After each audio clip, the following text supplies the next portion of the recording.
যুব ক্রীড়া উপদেষ্টা আসিফ মাহমুদ সজীব ভূঁইয়া বলেছেন, দেশের ২২০টি উপজেলায় জুলাই গণ অভ্যুত্থানে শহীদদের নামে স্টেডিয়ামের নামকরণ করার উদ্যোগ নিয়েছে বর্তমান অন্তর্বর্তীকালীন সরকার।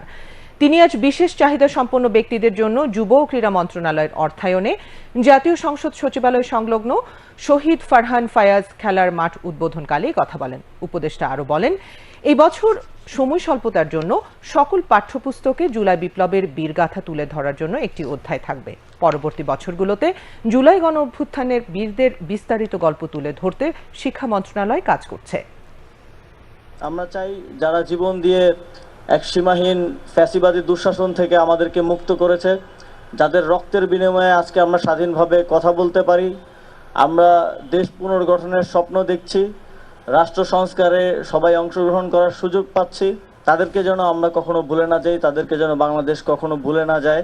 আমাদের যে 2025-এর যে পাঠ্যপুস্তক আসছে, যদিও খুব সময় স্বল্পতার কারণে অন্তর্ভুক্তিটা হয়তো অতটা দৃশ্যমান করা সম্ভব হবে না, কিন্তু একটা চ্যাপ্টার আমাদের জুলাই গণ অভ্যুত্থান নিয়ে থাকবে এবং সেখানে আমাদের শহীদদের স্মৃতিকথা লেখা থাকবে।